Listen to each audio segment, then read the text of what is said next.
little bit about myself. Again, my name is JMO. That's spelled with one letter, just the J. I've been in the IT industry a little under 8 years, and I've been with Evolve Security for about a year. So, growing up, little background, I initially got into computers like a lot of other people playing a lot of video games. I always found like the hackers and the games I played fascinating. I really looked up to them. They always told me I couldn't do it. So I first started my journey actually programming and hacking by hacking and botting in a lot of the online games I played. Continuing on with that, I ended up graduating with a BS in computer science from the University of Minnesota. And soon after, I started my IT career, where my first job actually had me imaging and deploying hundreds of computers as part of a hardware refresh. So I kind of started at the baseline bottom there. I've been working my way up the IT ladder since then. I've touched a little bit of everything on the way. So I've started out tier one support to working my way up to a network operations center.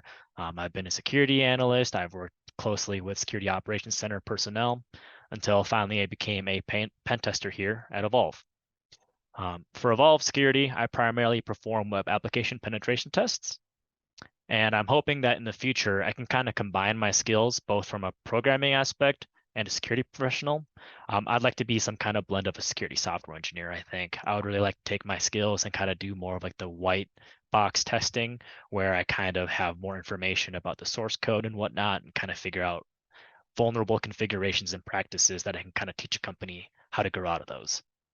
And that's how I ended up here at this webinar.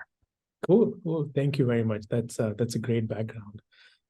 All right, Chimo, let's talk about your OSCP journey. Could you tell us a little bit about how you prepared for the OSCP exam? Yep, sure. So how I prepared for the OSCP exam. First, in spectacular IT fashion, I spent a lot of time searching online, right? Googling, just reading forums. I tried to see how others passed the test, and there were just a ton of strategies out there. Everyone had a different viewpoint. Everyone had a different opinion on what was most important. I kind of gathered those opinions and kind of made my own little path. So first, I ended up working my way through the OffSec curriculum. And then from there, I started working on different lab machines. I would say over the course of my study, which was probably close to a year or so, half of those machines were from the OffSec lab environment, and the other half were from a variety of other sources like Hack the Box. I also took a few courses on Udemy for privilege escalation, and then after I felt ready, I took the exam. Unfortunately, being ready was not enough, and I ended up failing that attempt. So I took a break from studying, and I kind of just had to reevaluate what to do from this point. Eventually, I ended up finding Evolve Academy and their OSCP bootcamp, and I made the leap as I just kind of needed a different approach to the exam. You know, that last attempt had really crushed my confidence. I felt good going into it, and I was just completely kind of blown away by how difficult it was. I took the boot camp, I finished the course, and then I did some of the side challenges and labs that both Evolve Academy and OffSec provided. I learned a lot of cool tricks, and from there I kind of refined my methodology for some of the harder things, kind of like Active Directory. And then on my next test attempt, I did pass the OSCP.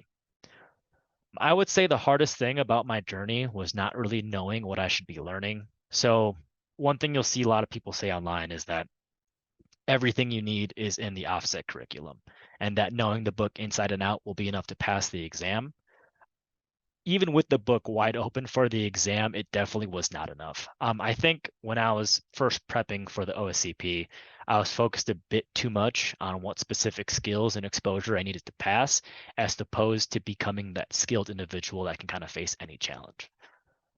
The second biggest challenge for me was trying to learn in a lab environment like OffSec's with almost no experience. I did the first tutorial lab that OffSec had. They had a walkthrough for it and everything, and I thought it kind of made sense. And I was like, okay, like I know what to do. I started picking labs at random from the OffSec environment. And so a little bit of background. They have 4 labs in their environment that are just way harder than the rest. I think they call it the Big Four or something like that.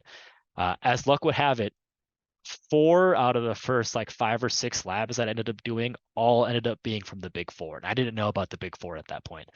So I spent almost a month on just a handful of labs. And sometimes I spent like an entire day just working on one step, like 8 to 12 hours, just like trying to get one thing done.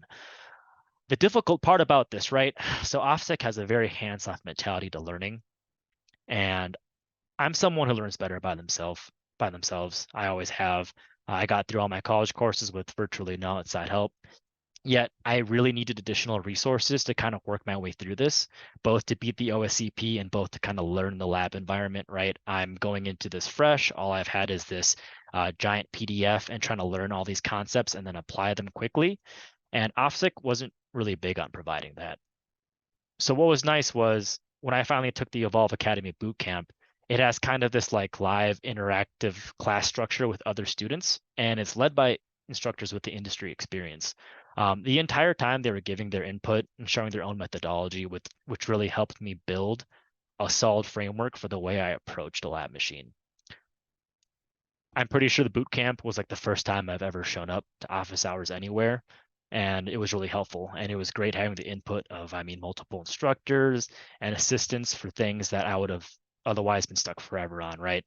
No longer with the days where I was spending like 8 hours trying to get like one exploit to work. On top of that, I would say having a cohort of students kind of collaborating and talking about things outside of the class helped get me to think about problems in different ways that I might have not stumbled upon for a very long time. I think a large part of like kind of working through things on your own is you have to kind of hit every roadblock for yourself at full speed and then readjust constantly. But having people there to kind of give new perspectives was big. So I think overall, I would say the lab machine and the lab environments were a big part of my journey, but also the boot camp really helped address both of my two biggest challenges in a way that it helped develop kind of my methodology and my mindset for how I approach things. And it also helped me overcome some like mental roadblocks, and all the external resources that it provided helped me with the rabbit holes that I could guarantee you're going to face while studying for the OSCP exam. This is great information, Jamo. So the way, so your approach was essentially, working with the OffSec labs, and unfortunately, you picked the most difficult labs, and then you didn't pass the first attempt. You come back to the boot camp. You come to the boot camp rather, the OSCP boot camp, and then what I'm hearing is that you got a lot of support, a lot of help, industry experts ready to answer your questions, nudge you in the right direction. You went back to the labs, and then solved them, and then you were successful in a second attempt. So that's really great. Let's switch gears a little bit now. Let's talk a little bit about your strategy on exam day. What was, I'm sure a lot of people study really hard for it, and then now comes exam day, and that is also a big part of the strategy for passing the exam. So on exam day, what was your strategy? Yeah, so for my strategy for taking the exam, obviously it's going to be different for everyone, but the things that I try to really focus on, I would say first and foremost, really hammering out the enumeration process. That was probably the most important thing that I had to do. PS, by the way, if you haven't checked it out yet, a really popular tool is Auto Recon. It's on GitHub. It's made by a really famous security guy. Check it out. I think enumerating is really important. You'll never know what you don't find, and you also don't want to spend the entire time sifting through like irrelevant junk. So figuring out your own process of how you enumerate things quickly and efficiently and in a way that you understand everything is important and key. I enumerate all the hosts for the exam at the same time right away. And I kind of sort of swept back and forth between everything that was interesting.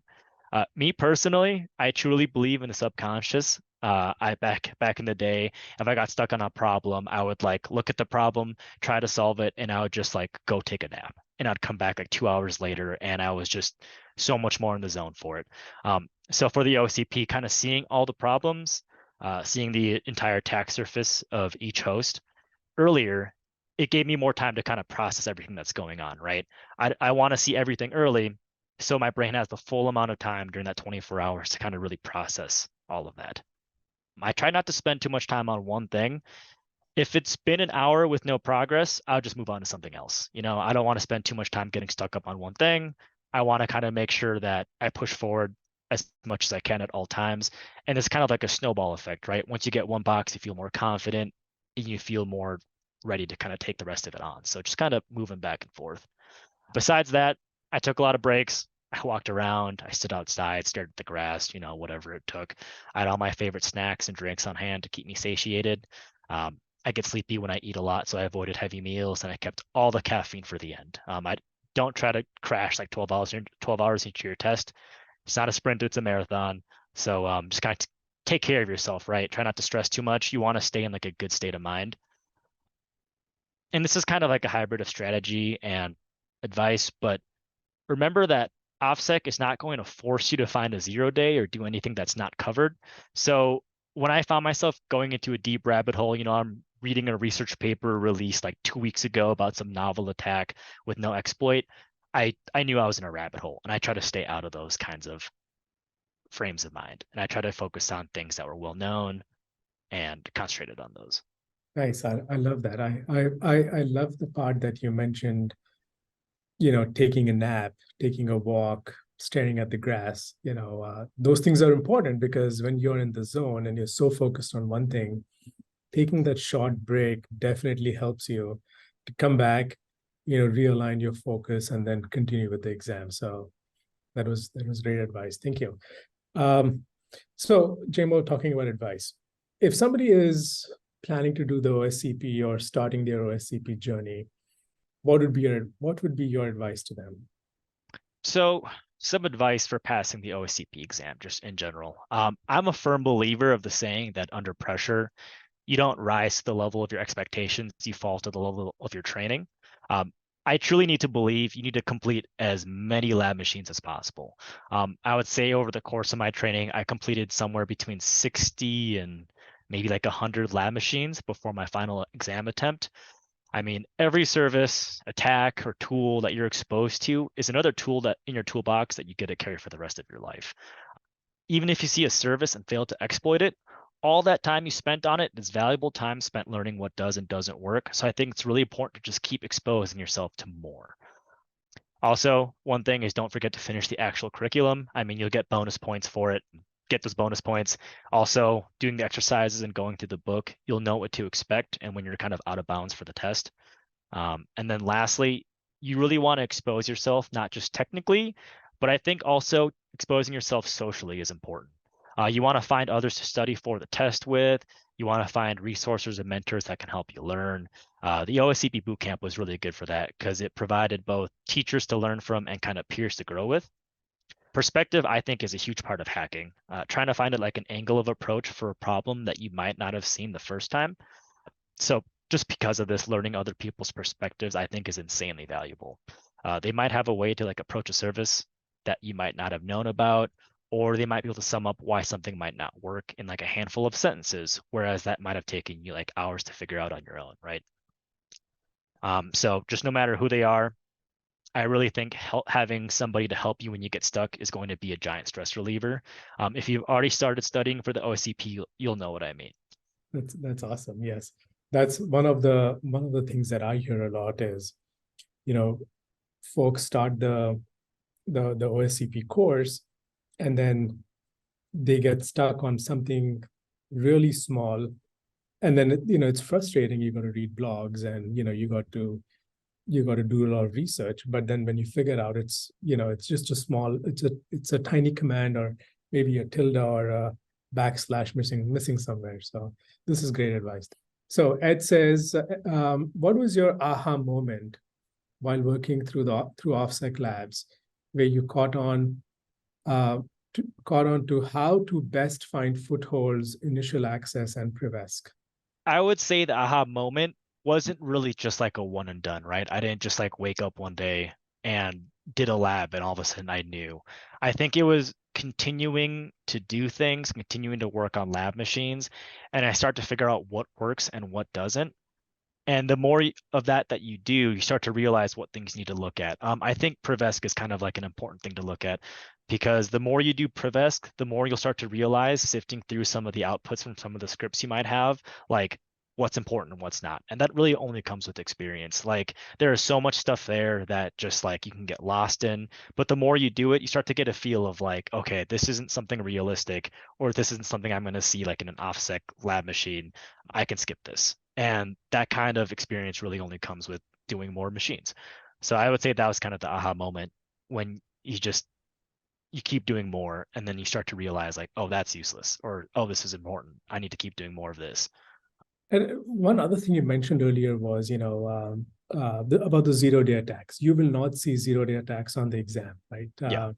So if you go down that rabbit hole and if you see if it's a newer attack happened like a couple of weeks back or maybe even a month back, you probably won't get to see those on the exam. So, you might as well go focus on something else. Jason says, other than auto recon, what are some of the go-to tools you've used?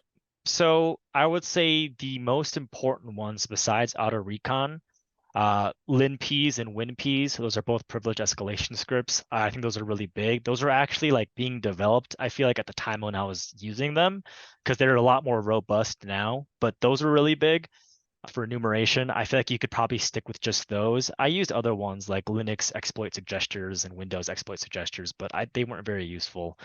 Another one that's very specific but really powerful is it's called SUID enum, but the E is a 3, so SUD 3num. It's a tool that looks at all the binaries in a Linux environment that has the SUID bit set, and it'll tell you if it's out of place or out of the ordinary, and you'll know if that's kind of like a privilege escalation path. All right, Nate has a question. How important do you think your prior experiences were before starting Evolve and your second retake? Do you think you would have passed with Evolve alone? I'm guessing you mean like the Evolve Academy OSCP bootcamp, not my work. It's hard to say because I do think again that it's kind of like a two-part thing. Not only do you need like the help and the mentors and the experience, I think you also need to do more lab machines. And it's kind of hard to separate those two because I mean, if I hadn't done the lab machines before I took the Evolve course, I would have still done the lab machines afterwards. Passing with Evolve alone, I think it's entirely possible. They go over a lot of the same things you might get in the OffSec labs, but then it's really important to go on your own and continue to do lab machines on your own. You can't, I would say you can't just do the machines in the lab environment, but it really, really helps having other people. I cannot understate that. As someone who spent literal days sometimes on specific steps of each lab machine, having a community, an environment, and having instructors show you how to do things really helps, I think. So, for those of you who are looking to start your OSCP journey and looking to achieve that OSCP certification, as we've mentioned many times in this webinar, we do have an OSCP bootcamp. It's an 8-week bootcamp, and it's live on Tuesdays, Wednesdays, Thursdays, 7 to 9 Central. We also have a bootcamp coming up in Europe for the European time zone in Feb, which runs 7 to 9 p.m. GMT. So if you folks are interested to know more about it, Colleen just posted a link in the chat. You could take a look at it and reach out to us if you have any questions about the bootcamp. What's next? What are your plans after the OSCP? What are you planning to study for other certifications? But what's next after this? Yeah, I actually kind of want to continue with the web application thing. I want to learn more about coding. I'm like an okay programmer. I script a lot, I mean like daily for like work and just in my free time sometimes, and I'll program some stuff, but I really want to push into that. I get lost in problems pretty often, and I kind of have a knack for that kind of stuff. So OffSec actually has a cert path for kind of like the white box testing. And I kind of want to work my way up through that and learn more about secure code practices. I also am really big into AI. It's funny that it's really big now, but growing up, the two things that made me really want to get into computers and like study that professionally was security and AI. And I just kind of ended up choosing security. So it's really cool to see AI becoming big right now. And I kind of want to learn more about it and see if I can kind of integrate that more in my day to day. So that's kind of like my overall surface, I guess I would say I'm going for. All right, Nate has a question. I share your interest in being in application security and security engineering. How has your OSCP helped you with your journey?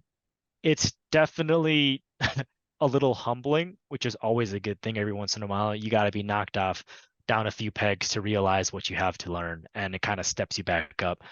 It's also a confidence builder. It's really taught me a lot. Having something to work towards for me is really big. I truly believe that if you don't set goals, you either don't move at all or move a lot slowly.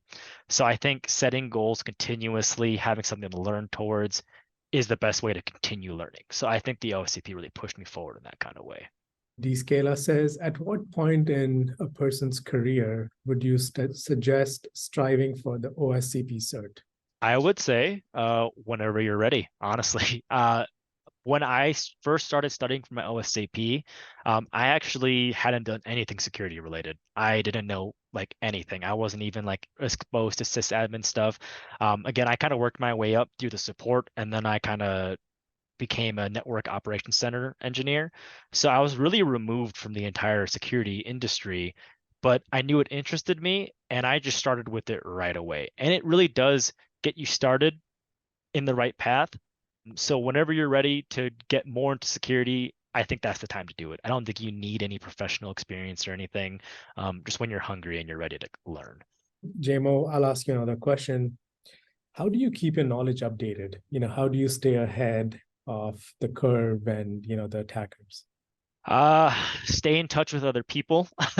It's kind of like sharing music. Everyone's got their new articles that they're keeping up on. I try to read the news regularly. I'm also lucky enough to be in the industry, and I'm constantly learning about new attacks for every service that I'm exposed to. You have to keep up on it that way. Every time I'm kind of working with a specific technology stack or a specific type of like endpoint or something, I'll kind of like re-up on the knowledge that's out there. So just you got to stay linked into the news. Again, this is why community is so big in the security industry. You got to see what other people are learning about, sharing. Make sure to share some of your own stuff too, give and take. Do you attend any meetup events or any of the hacking events in your city? Not in my city, unfortunately. I know they're big. I haven't been able to get around to some. I did go to DEF CON this year, though, which was super cool. I learned a lot there. And then I'm in a lot of Discord channels, just kind of hang out in those. And then I did a CTF actually a week or so ago, and that was really cool too. What CDF was that? VSCTF taught me a lot more again of what I don't know out there. That's a good thing. Always gotta keep challenging yourself. JMO, any last thoughts for people aspiring for the OSCP? Like very quickly, if you would like to give like the final piece of advice for anybody who's starting now, like today, if they've decided that, okay, this is my certification that I want to go in next, this is my personal goal that I want to do next. Any last advice for them? I could think of like 100 different cheesy quotes. I'm sure I'm really big into quotes, but I would say really like it's not about the destination. It really is about the journey. You got to stay hungry. You got to keep enjoying it. It's going to be hard. You're going to fail a lot. Just keep pushing, keep exposing yourself, stay ingrained in the communities, keep learning, and you'll eventually get there. The only people who never make it are the people who give up. That is great advice. And I'm going to use some of your quotes now. All righty. Thank you very much. Thank you everybody for attending the webinar. JMO, thank you very much for taking some time to do this webinar for us. Really appreciate it.